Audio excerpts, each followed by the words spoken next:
You're listening to RTI Audio, powered by Rocky Top Insider.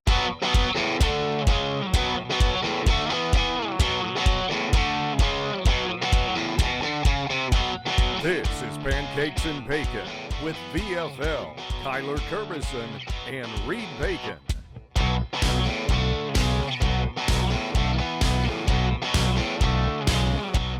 Hello, Vol Nation. Welcome to another episode of Pancakes and Bacon. I'm your host, as always, Kyler Kervison, joined with Reed Bacon. Got another great one today. We are talking the new commit, Braylon Staley, wide receiver out of South Carolina, and how he looks and how he'll fit into this Heupel offense. I also share a big orange juice about a pretty studly guy on the team using his hands to set the tone with a freshman. So it's a great story. I've shared it before, but it's one of my favorites. So you're not going to want to miss that. But before we get into any of that, if you guys are watching, please like, subscribe, hit that notification bell, and leave a comment. Absolutely love the comments. If you're just listening, rate and review, download and re-download, and follow us on those listening platforms that you might use. Also, follow us on social media. At Pancakes and Bacon on Twitter, and then at Pancakes and Bacon _RTI on Instagram. If you're wanting to follow Reed on Twitter, his main account is at rbacon26. And then if you're looking to follow myself, it is just at Kyler Kervison on all social medias. So check me out there. But yeah, let's jump into the great podcast we got. All right, welcome in, everybody. We got a great podcast, and I will say that because very much enjoyed this film, and I have a fantastic big orange juice for you. It's one of my favorites to tell. But first, before we get into any of that, Reed, how we doing, bud?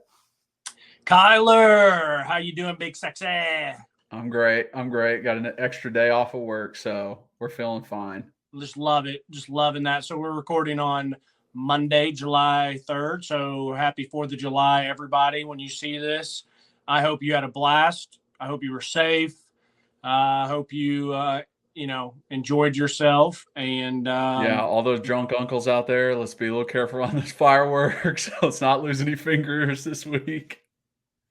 Yeah, don't want to JPP yourself. No, definitely not. I don't know if you saw that viral video going around like last week, where it was like a whole family sitting out in the front yard. They set it off, and it just tips over and hits every single other firework they have. So I think that's actually been around a hot minute because I swear I saw that video last year. I really do. I'd seen it already. I have a really quick funny story about that. So you've been to the house I'm living at now, my parents' house, and they have the balcony, and then it kind of overlooks the pool area, right? Oh no. What? I'm just worried about what this story's going to be. Oh, it's incredible. It's incredible. It's a fireworks story, but you know what I'm talking about, how we have the balcony and then overlooks the pool area. Yeah. Okay. So I was probably junior or senior in high school, so summer after junior year, summer after senior year, maybe I was like a freshman in college. And so we had a good group of people out, family, friends. Memphis crew was in, so like Lou and Tina and everybody were in. And my neighbor that I grew up with, they used to have a big house. It literally looked like an actual home, but it was a kid's home, but it was big. It was like 2 stories, good size. Well, when they left and Paul bought the house, he removed that. So there's a good chunk of cement still there. Now, he uses it for like a fire pit and chairs and stuff now, but we would always use that as our kind of landing spot to shoot fireworks. And so I loved fireworks growing up. We would always go and buy some, and then I would kind of do the fireworks show, my dad and I. Mm-hmm. And so everyone would always be sitting up on the balcony watching while we did our little show or whatever. And so we would always have the grand finale, which we would save 2 of the biggest ones, another medium size, and then like the long Saturn missiles that were just like the yum, yum, yum, yum, yum. And so what we did is we had to be pretty quick about it. And so my dad, he was still smoking cigarettes at the time. So he would use a cigarette to light one. He would use his hand to light another one. That sounds like such a bad idea. Yeah. So then I would have two long lighters, and I would be lighting those. And then I had a buddy with me that was helping us light because we needed help on this last one. So, the little fireworks show's going well and all that stuff. But we're getting ready. We're setting up the last ones. Yeah. And all of a sudden, we look at each other. I'm like, hey, is everyone ready to light? And we say, yeah, everyone go. Well, we all go. All three of us go at the same time. We all start lighting. So we got about 6 of them lit right at and this is true. This is not being funny or anything. This is actually true. The last second we realized, you rip some of we used to start doing it where we would rip some of the paper off the fireworks so they would kind of go out, a little bit easier, whether it makes a difference or not, but we would just rip them. Mm-hmm. Well, this one we weren't paying attention, and my buddy lit one that was upside down. Oh no. So it was, matter of fact, I'll show this. This is the mic that you bought me that I haven't set up yet because I don't have a laptop yet. So you know how it's a box like this, and they're supposed to come out the top. It was like this, and we realized it at the last second. So we start running, and my dad's like, go, go, go, get down. And we start yelling up on the balcony because on the balcony is my grandfather, his girlfriend at the time that no one liked. So I'll get to that. And then you had Lou was up there. Tina was up there. I think Lee and Liz might have been up there. I love you just threw a shot at some random girl that was there at the time. Random old lady. Anyways, so I'll get to that. I brought that up for a reason. But anyways, we're like, get down. And they're like, what? We're like, get in the house. So here it goes. Some start going up in the air. And then that one that's on the ground, it shoots. Flips and it rolls over and tips it. Yeah. And it's tipped towards the house. So I run, and as I run, I jump over the pool wall, which is a brick wall, and I get behind it. So I'm Gucci. Then my buddy jumps over the pool wall. He gets behind the brick wall. I think my dad ran somewhere else. But then we're watching it, and everyone is up on the balcony trying to run in the screen door as fast as they can. And this thing is literally, you use a boom, boom. And so we got like 3 going in the air, and it's just a mad dash. And I remember sitting up there looking and laughing because I'm here. The fireworks are behind me. Yeah, you see it above you. No, I got a brick wall behind me, and I'm looking up at the house, and I'm just seeing all of them trying to get their asses in the house. And it was freaking hilarious. And so Lou was up there on the balcony, and I could see him dying laughing. And then after it all laughed, he and I start cracking up. Robbie's cracking up, and we were all like, we wish it would have hit Virginia. That was who my grandfather was dating at the time. She was a huge stick in the mud. No one liked her. And we were just hoping that one of them would like hit her and like scare the crap out of her. Yeah, true. That's a true story. I mean, that literally, thank goodness no one got hurt. We did it. I mean, there were multiple Except that hit. Virginia. No, she was fine. She was fine. Well, no, thank goodness no one got hurt except for Virginia. Don't thank goodness for that. It was great though. It was such a funny memory. We were dying laughing after the fact that it happened, and I think it was funny for me because I'm seeing Big Mo, who's 78, 79 at the time, which he got around really, really well up until he passed away. But he's getting up out of his chair and he's trying to get Virginia in there. And then my Aunt Tina and Karen are all trying to get in the house. They're like, "Moo, moo." Yes, thank God it wasn't tragic. But yeah. Thank goodness the house didn't blow up. That's a great story. I don't have a fireworks story like that. I don't know if we've quite set up six in a row and lit one with a cigarette before. Oh, it was so funny watching Robbie, just a pro's pro. He'd like take that cig, he'd hold it there, getting ready to light it, and he'd take his little handheld, and he's like, "Let's do this."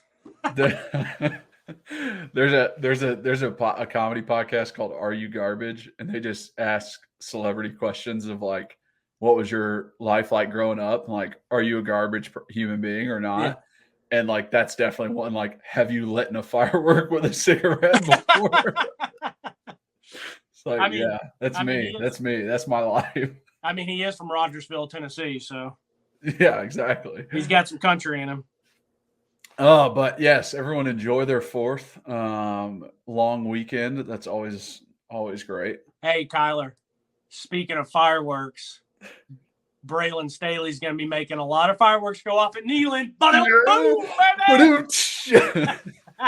This guy's but before we get to Braylon Staley, how was your weekend? I know you had family in town. Yeah, I have family in town. Got to see mom and little brother, and met little brother.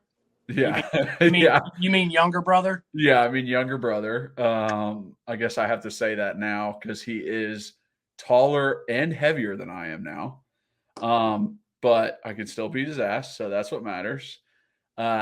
So yes, he came in. He has officially gotten into the academy in Knoxville. He was a corrections officer for a while. He's now gotten to the police academy. Awesome. So big ups to John. Got to meet his girlfriend for the first time. Nice. And got to see my mom. So it was great. I'm glad they came in and we got to see him. What else happened this weekend? I love Big John, man. He's a lot like you, man. Just good kid, good old teddy bear. Got a great laugh about him. I love John. I got to see him after the Florida game, which was nice. But yeah, John's a good one. It's always funny when John tells me stories of like running into either my old teammates or buddies of mine, or maybe even guys that are on the team now that might know who I am, and they're like, "Are you Curbison? Like, are you Curbison?" Because he does look a lot like me. Yeah. And he even has a mustache like me because that's all he's allowed to grow as a corrections officer. So he's got a mustache like me now. He's just, about 40, 50 pounds heavier, but that's it. John's going to be a big old boy going around as a police officer now. He's going to be able to handle his own. Oh, I know. The inmates don't believe that he's only like 24. They think he's like a 35-year-old man, but he's just big as hell. I was like, yeah, I don't think people ever get over that if someone's bigger than me, they must be older than me. It's like, yeah, we're all adults now. Like, it just depends. I think it's hard for me to see that because I feel like he still has that Curbison baby face that he'll eventually grow out of. But yeah. I can see that people that don't know him think that. You can't get rid of the dimples. No, dimples. They're just there. Yeah. But yeah, great weekend. Love seeing the fam. Let's hop into Braylon Staley.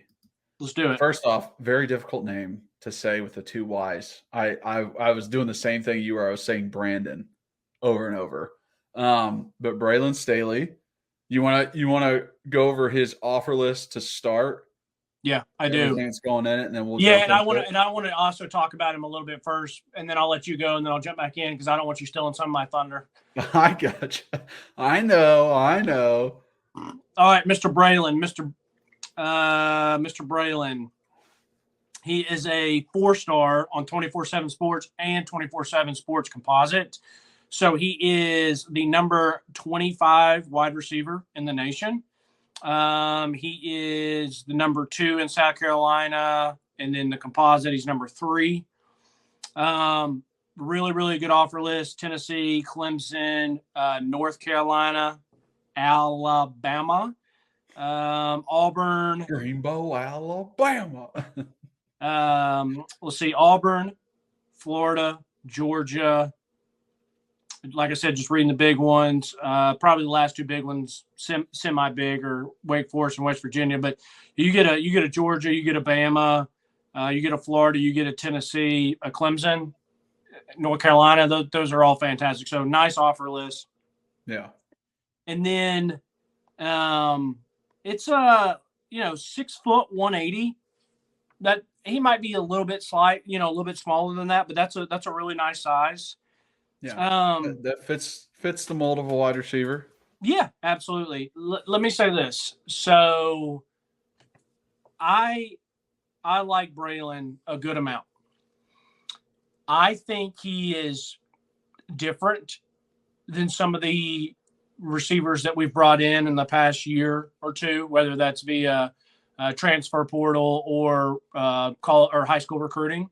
Okay. The number one thing that sticks out to me is he is a catcher of the football. His hands are awesome. his catch radius is awesome. I do not throw this around. I'm very, very careful, but with my comps. And once again, this is a comp about his play style, not that he could be this good. But this guy's been in the news a lot lately, and hopefully he's a Tennessee Titan soon. But this is the first time I've seen someone I was like, that reminds me of DeAndre Hopkins. Because he's not necessarily blowing by people on his routes. He doesn't necessarily look the fastest. He's running by people when he needs to. He's taking off when he needs to, but it's nothing that looks blazing. He's not overly catch it, juke, cut, make dudes miss, bouncing off tackles. It very much is he's just going to win all the 50-50 balls. Yeah. He's going to be able to contort his body in great ways. His body control, getting his feet in bounds and going up and high pointing the ball is probably second to none to the people that the films that we've broken down, to be honest with you. Squirrel's probably the only other person that I've seen be able to, jump up and rotate. And I didn't go back and watch Squirrels before. I didn't go back and watch Squirrels high school one again, but I'm saying what I've seen from Squirrel while he's on UT so far. Like I remember, I think it was the Kentucky game. They threw him a jump ball and people were like, why are they throwing it to Squirrel? And it's like, well, have you seen him be able to contort his body? There's not like Jalen Hyatt's not doing that. Brew maybe a little bit, but not really the same style. And so Squirrel didn't even come down with it. But the way that he can go up and contort his body. And so I've seen Squirrel do it on campus. I don't remember seeing it on his high school film. I don't remember seeing Nathan Leacock or Caleb Webb or Chaz Nimrod. I don't remember some of those guys doing it on their highlight films. When I mean going up, high pointing the ball, contorting that body, whether it's in the end zone, whether it's on the sideline. So his catch race, his hands were extremely impressive to me. And that's why I compared him to DeAndre Hopkins. You watch, there's so many guys in the league that are faster than DeAndre Hopkins. There's so many guys in the league that are better with the ball in their hands than D-Hop. But for some reason, when the ball's there, whether it's a jump ball or a dig or a comeback, you see those big 5X hands of DeAndre Hopkins snacking that thing out of the air, and he just produces. And that's what I felt like Braylon did. The last thing I'll say before you can jump into some plays is I felt like Braylon was very much an all-around type. He could be a possession. There were a couple there that surprised me where he could take the top off or house call one. He's not maybe as explosive as a Jalen Hyatt where it's just every time, watch out, he might score, but he's not going to be bodying people on a 5-yard hitch like a Brew or whatever. It's just kind of he does everything really, really well. But the hands are what separate him. It's like hey, he is only 6 foot. He's not 6'3", 6'4", but you can throw the rock up to him. He's going to go get it. And the last thing is that a lot of stuff that he was doing in high school is exactly what he'd be doing at Tennessee, whether it's a go ball jump route in the end zone, Simple. whether it's a post route, whether it's one of those tunnel screens. They also used him as the tunnel screen guy where they throw it to him and let him get upfield. Then they put him into slot, faked the tunnel screen to another guy, and ran a wheel route. It looked just like something Josh would do. So I'm impressed with him. I don't necessarily say he's like an elite prospect all the way around, but I feel like he's got elite hands and an elite catching ability and catching radius. Yeah. And it's really funny that sometimes receivers, we talk about them, and one of the last things we talk about that makes them a good receiver is their hands. That, because they're really, really fast, or they are really good in the open field. Like you might be a little nervous that they're going to catch it, but once they catch it, look out. Yeah. Or you can talk about a guy that we don't even really know if he runs the routes that well. We just got to give him the damn ball. So there's a lot of facets that someone can be really good at receiver, and they might not have that good of hands. I don't remember watching anyone that's got better hands and a better catcher of the ball in the past couple of years of doing this than Braylon. Yeah, I would agree that is his strength. That's the first thing I wrote down is like his ability to high point the ball is unmatched. If there is a 50-50 ball, it's not 50-50. It's like 90-10 You know what I mean? Like, he is going to go get it. There's multiple times where they're just like, hey, we're near the end zone. We're going to throw the ball up to him because we know that he's going to go get it. And he makes those acrobatic catches like a DeAndre Hopkins. I agree with you when it's he's not going to make a lot of guys miss. He's not going to like just burst out and break 3 tackles and score a touchdown. But if you need a 3rd and 10 and he's running a dig, he's going to catch it. Yeah. If you get it to him, he'll catch it. Like, he's not going to drop that ball. And when you're comparing him to like guys on the team or guys or films that we've watched or anything like that, the person that I would maybe like put him close to, and this is not even based off high school film, this is based off highlights from last year and practice we've seen, is Ramel Keyton. Yeah. Because you've seen it yourself multiple times of Ramel mossing buddies in one-on-ones or going up and get balls when they're in their, 7-on-7 kind of drills. We see Ramel diving for a ball versus Florida and putting out full effort. There's a play like that on Braylon Staley's. It is a touchdown play with a safety in position on him to make the play, to bat the ball away. Braylon dives for it and catches it. So that's the kind of stuff where I was like, that reminds me a little bit of Ramel. I love that part of a wide receiver's game. I would much rather have all of that than anything else. And I'm sure you already knew that because I've made it a point on here. It drives me absolutely nuts when wide receivers don't try to catch the ball. It would be like me as an offensive lineman setting and then not trying to punch. Like, I'm just like, oh, I'm in your way. It's like, do the most important thing, please. So I love that. Hold on, let me interject real quick. It's funny. I was watching him and I immediately thought about you. You get so mad if you feel like a receiver, like you said, could dive for one and they don't. And you hate when people body catch. And so I immediately I always remember thinking about you talking about Josh Malone, a guy who was a productive guy at Tennessee, but just was such a body catcher. And it would be so frustrating.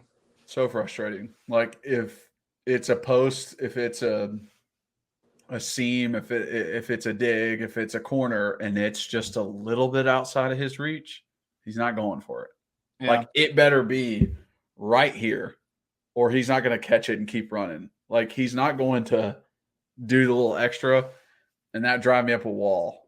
And the reason why I know that for a fact is not because of the games, guys, because I practiced with them, and he wouldn't do it in practice either.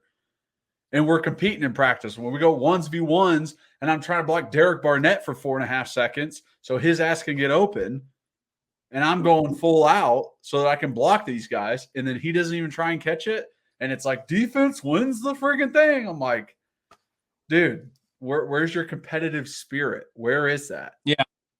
I need that. And Braylon, whether it's here, in front, whether he's here, jump and turn. I mean, it's everything. It's a quick hitch. It's a quick jump and turn. It's a quick jump, turn, get feet in. It's here. It's all of that. Because there are a lot of guys that if they got to turn around, it's like, let it hit and then come here, or they can only pocket catch it. Like a guy's run a dig. Instead of just show hands, catch it smooth, they have to like build the pocket. It was awesome. Continue though. And Ramel Keyton, by the way, Ramel's the best comp that we can show for him for someone that's on the team. Yeah. On those same lines of you were saying, like, I don't know if he's going to, juke guys out or like make a huge difference like that. And there wasn't like a lot of routes a lot of different routes that he was running. It was a lot of just like slant. Here's a hitch. Here's a go. Here's a wheel. But that's kind of what Josh Heupel does. Mm-hmm. He's not doing a bunch of complicated shit. He's like, we're making it complicated on the defense by going fast and making it look like you're running the exact same route. We don't want it to look any different. We want it to look exactly the same. So that's a good thing. It works for Huss. I don't think he's really ever had a good quarterback Like the guy in the film that we're watching, like it doesn't necessarily look like, hey, he's going to be able to take the top off for you. Hey, he's going to hit you in stride wherever you're at. It's like, no, you're going to run a 5-yard hitch. No, we're going to run this screen. Like that's what's going to get you the ball in your hands. So I think he comes to Tennessee and he's got a Nico throwing to him. It's going to be like, holy shit, some guy can just put it in the pocket and I don't have to make that diving catch and I don't have to turn around and go back towards the other sideline to try and make a catch. Like that stuff, I think can almost improve his game. He had to do it in high school out of necessity. Maybe in college he's doing it because Nico's like, hey, you got a guy on this side. I'm throwing a back shoulder to you where only you can get it type deal. Exactly. It's not. Hey, I don't know where this ball is going when I throw it. Like they're just like, it's going in that direction somewhere, but I'm not sure if it's on your left or right shoulder. Like we'll figure out once it gets there. Hey, it's like Brucey, baby. I shouldn't eat that popcorn. Yeah, exactly. Let me. But I thought there was some plays where he did well, like getting off press. Like there was just like one or two in his highlight film. There wasn't a lot where guys are pressing him, but just like a little quick stab, quick jab, get him to back off so he can run that go route. But I love the hands, absolutely love the effort that he was showing to catch the ball. And I love the fact that he's running similar routes and similar kind of concepts that he's going to run at Tennessee. Yeah. Yeah. And he had some nuances in there. Like you can see him on that one that we were talking about where he rotates really well to catch on the sideline. He's going off. He gives a one little step to get the corner to be like, okay, maybe he is coming in. He goes back outside, but I'm just rewatching it again. I've watched it 3 times. So I watched when he first committed. Then I watched it earlier when I was eating, getting prepared and taking notes for it. And then I'm just rewatching it again. It's impressive. And I don't want to knock his yak ability. I don't want to knock it because there is one. Matter of fact, the one I'm here is 104 mark. I mean, he catches a 5-yard hitch and splits 2 dudes. So he has a little bit of, I'm not going to say wiggle. He's more slippery. He's more of like, it's kind of funny. You see 2 dudes conversion and he like takes off just enough and like gets up out of there type deal. And arch the back a little bit. Yeah, exactly. Yeah. Arch the back, get those heels out of there. What? Look, hey, is he coming? Get them heels up, Yeah. And then he has another one where he catches a post and he house calls it. So I don't want to sound like I'm knocking his athletic ability because that's not the case. He's not the type prototypically that's going to 3-yard step, slant in, catch it, and outrace someone for 80 yards. He's more of a step in, catch a slant, make 1 or 2 miss, and then, get that important first down type deal. So one of the best plays and like one of my favorites is a little bit over halfway.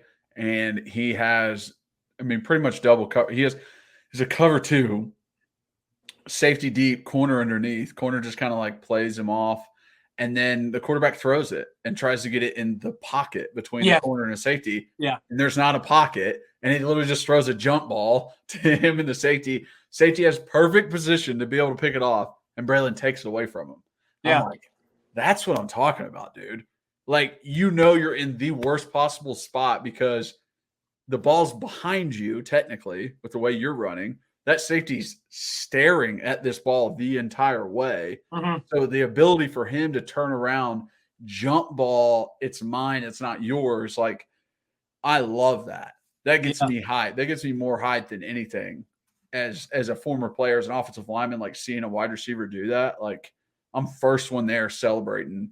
Like, hell yeah, moss this buddy. Yeah, no, I agree. The hands and the ability to go up and get it, whether it's jumping, diving, back shouldering, getting him, getting in space and catching it. Now the only thing we got to know is that he better be able to block to play in this offense, which there's none of that on here. But listen, he's a high school stud receiver. How many times is they ask him to block? So no, I like him. I like him a lot. And I think I like him. I think I like him because he is a little bit different than what we've had, and it's nice to be like, there's like another Ramel. You can have as many Brews or Dante Thorntons or Jalen's or whatever, squirrel whites, but it's nice to be like, okay, Ramel will be stepping out soon. It's nice to have another sure-handed catcher of the football. Everyone gets excited about the DK Metcalfs and the Tyreek Hills. Yeah. But it's like, where's that middle ground? Right. Exactly. You know what I mean? Exactly.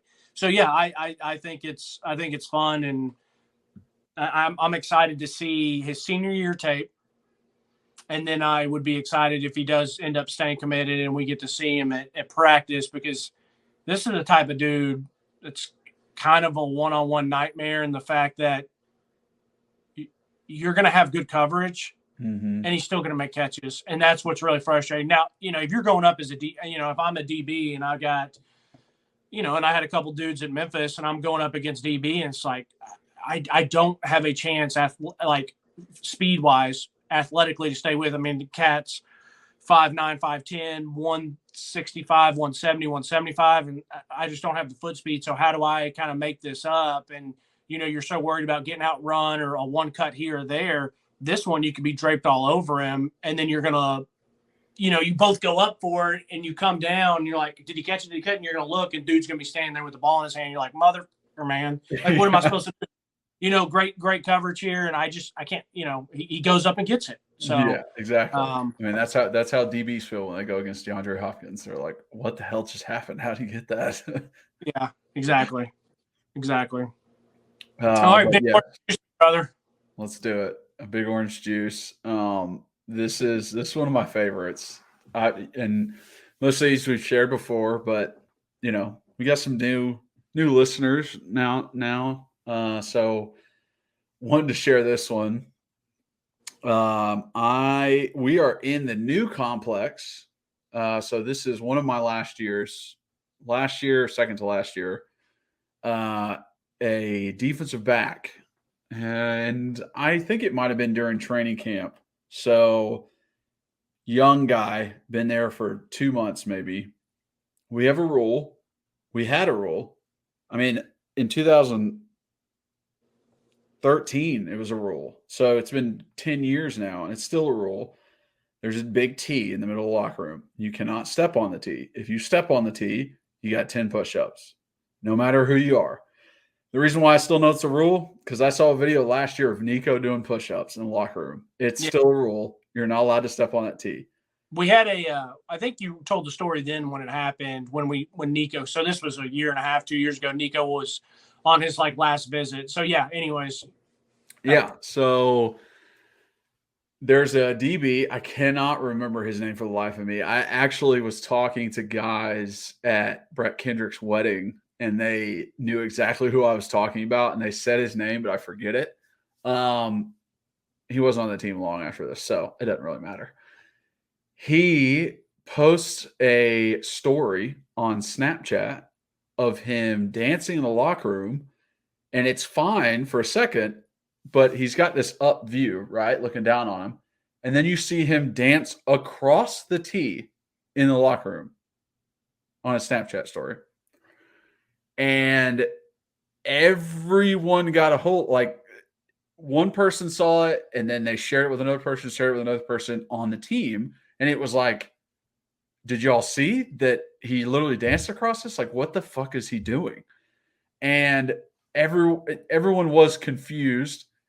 And one of my favorite guys I've ever played with, down to earth and humble and a hard worker, but looks like a fucking Greek god in Jason Kroom, takes it upon himself to confront this man in the locker room, at his locker, and just says to him, you need to do 10 push-ups. This is what has to happen. You have to do 10 push-ups.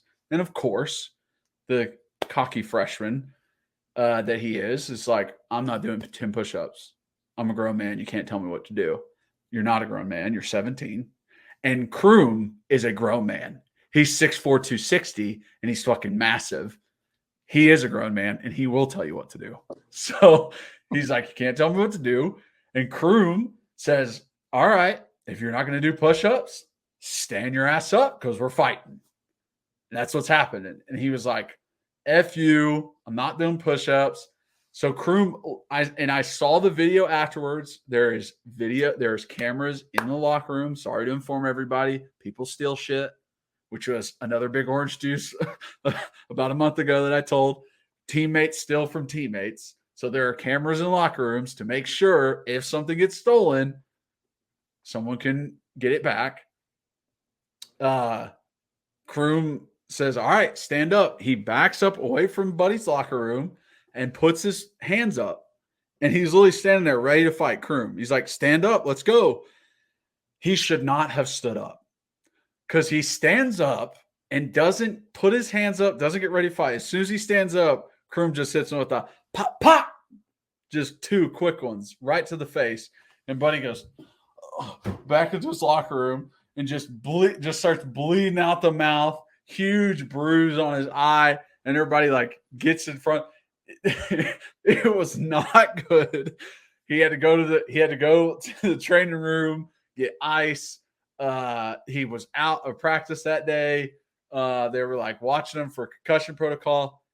Nothing happened to Kroom. Nobody got in trouble. Kroom was able to practice. Coach Jones didn't say a word to him. None of us said it was wrong. We were like, good. I'm glad you fucking hit his ass. And it was like, that's exactly the kind of attitude you need to have towards the program, where it's like, the program is bigger than you, bud. Like, no one cares who you are. The T is more important than you, and that's it. When you leave, it's still going to keep going. When you get there, it's still going to keep going. So it was just like another reason for me to absolutely love Jason Kroom. Like, yes, that's exactly what should have happened, is get in this guy's face, give him the opportunity. You didn't come up to him right away and punch him in the face. You're like, I'm going to give you a chance. Do your 10 push-ups. Okay, I'm going to fight you. This isn't a sucker punch. I'm going to fight you. He stands back and puts his hands up like, this is happening, bud. And I guess he didn't believe him, but he believes him now. Incredible story. Jay Kroom about that. He's about that life. He hits you with a 2-piece crispy combo, hot, right back in the face. So, yeah, I love the story. Now, I never met Kroom. I heard you talk about him, but I did have a class with him, and that man was one of the most imposing individuals I've ever seen. I didn't know who he was when matter of fact, it was our geology class that you and I had together. And He was in there, and he walked in. I did not know who he was. And I was like, who is this unit? I immediately was like, that is what I always dreamed about my body looking like and being that size. That is what I always dreamed about and wanted. And yeah, that's what every girl in the classroom said too. So who is this unit? Yeah, exactly. Well, I saw him and I was like, oh, this guy has to be a defensive end. Like, this guy is massive. And I'm like, he's a tight end. I was like, watch out. But because like I said, I didn't know who he was at the time, and then found out. So many things that I love about that, and how I do appreciate how he handled it. It's 10 push-ups. It is 10 push-ups. It's not, he didn't ask you to do 10 up downs. He didn't ask you to go run 10 gassers. It is the easiest 10 push-ups in the world. It'll take 10 seconds.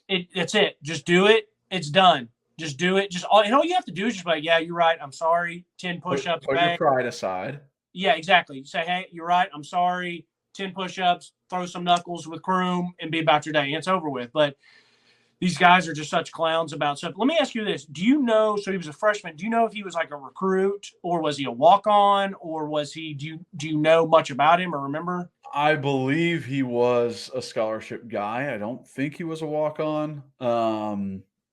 But like I said, I think it was a couple months later, like he wasn't on the team anymore. So, yeah. Okay. And now this was were you and Kroom in the same class? No. So Kroom was grade after me, or maybe even 2 after me. So you might have been in the same class as like Brett Kendrick, and Dylan Wiseman and Josh Dobbs. So were you a senior and you were probably a redshirt senior and he was like a redshirt sophomore? Yeah. Like maybe his 3rd year, my 5th year. Yeah. which is probably why I didn't know what the freshman's name was, because at that point, I already understood the cycle of college football and was like, you guys have been here 2 months and you might not make it through the fall. Right. So I'm going to wait until I see something out of you and then be like, I like that guy. What's his name? Like, Right. I'm going to remember his name because I've told you a story of a DB in my class, Pat Martin, lasted a month and a half on the team because he failed 3 drug tests in a row, was just kept doing it. And they were like, guy, you can't, what do you want us to do here? So it's just things like that happen. Guys get kicked off the team real quick. And it's like, hey, I need you to kind of show me your character and show me who you are first for me to like really respect you as a teammate. Because unless you're the number 1 recruit out of that class, then I'm not most likely I'm not going to know who you are. Because guess what? Players do not follow recruiting. I got a couple more questions. Did you see this live or did you hear about it and then said, I got to go check the film? Hear about it and then check the film. So there's a ton of audio, or excuse me, a ton of video that I could find of you walking around in the locker room, no clothes on. Yeah, technically, I guess. Where these videos are. Well, I think in the back of the equipment room, they just have a camera rolling. I'm sure whatever it is deletes after a while.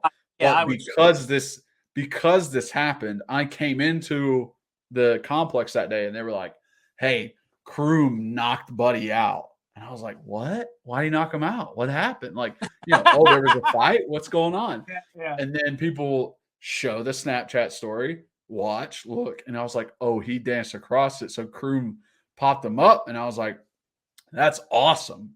That is fantastic.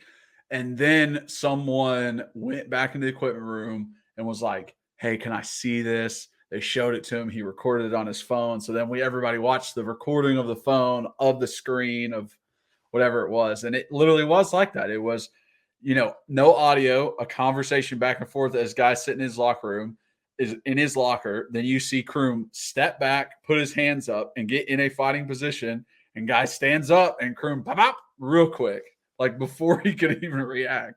It's like, you need to think about what you're going to do before you stand up. Hey, the only thing that you can do there is if you're going to go about it, you got to try to like lunge and tackle Kroom from your seated position. Exactly. So now let me ask you this. This is the last question on this. Did he know that, was he dancing on it on purpose, or he was just dancing and didn't maybe realize it and then he wasn't going to backtrack it?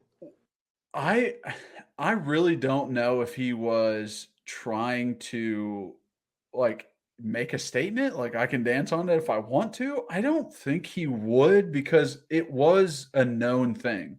Wasn't it roped off? I thought it was roped off from time to time. Or is that wasn't roped off. It wasn't roped off because people loved catching other people doing it. Guys would be messing around in the locker room or just walking by each other and accidentally step on it. And everybody goes 10, 10, 10, 10. Like you just had to do it. Right. So it was always a thing of like, you got to be careful around it. Everyone, take your path. And then when you saw, it was shocking. Like I was shocked when I saw him dancing across it. I'm like, how does he not know that? Right. Like, did he do this on purpose? And then I think his pride got in the way of him admitting it was a dumb thing to do. And he had to be put in his place. Classic. Classic. But there's always guys like that in the team that just like you're a little too prideful to be on a team sport. You gotta have leadership like that too. You really, you gotta have guys like that'll just step up and actually do something. That I always heard stories about the guys of the past where, it was, Big John Henderson, like would beat up anybody who stepped out of line. And it did not matter who you were and what position you played. He was going to fight you if you stepped out of line. It was just like the biggest, baddest dude on the team was fighting you no matter what. Yeah, it was the same. It was the same thing when my favorite Al Wilson was there. Yeah. He, my favorite story, because everyone loves Peyton, and Peyton's the biggest celebrity that's ever come through there. But Peyton was, I guess, a senior, either junior or senior. But Al's younger, but he's starting on the team, and Peyton throws the 3 picks during the Florida game, and at halftime, Al Wilson walks up to him and is like, "If you throw another freaking pick and ruin this game for our defense, I'm going to beat your ass." Simple. And I'm going to be honest, the person who told me that story was a coach on the team, so I believe it. Yeah. But he was just talking about the leadership that he had on defense, and I love that, man. Because that's how it has to be. There can't be anybody bigger than the team. So good pod. I enjoy it. I always love listening to your stories, even if I've heard them a million times. It's always funny. I know, it's great. It's great to reminisce, but it's just like when you and I were on our team, and I was the enforcer. You got out of line, and I just had to smack you upside the head. Oh gosh, you're the only reason. The only reason you're an enforcer is because you had me standing right there. You're like, well, he'll do something. Don't touch. Yeah, don't touch me. Don't touch me. Yeah, I have way too many friends that thought that way through college. Like, well, I got this 6'4", 310-pound guy. Like, you're not gonna mess with me, are you? Like, look at him. I will get my friend to fight you. Yeah, exactly. All right, brother. All right, man. Great pod. All right, see ya. All right. Thank you guys so much for watching and listening. If you are watching, please like, subscribe, hit that notification bell, and leave us a comment. We love the comments. Love to respond to the comments. Love your positive comments. Hey, and if you got some negative ones, if you got some criticisms, I'm a coachable guy. I'll take it. No big deal. And if you're just listening, rate and review, download and re-download, and follow us on all those listening platforms that you might use. Also, follow us on social media at Pancakes and Bacon, for our Twitter account, at Pancakes and Bacon _RTI for our Instagram. If you're wanting to follow Reed, his main account on Twitter is rbacon26. If you're wanting to follow myself, it is just at Kyler Kerberson on all social medias, so you can check me out there. But yeah, just really appreciate you guys. Thank you so much. And as always, go Vols.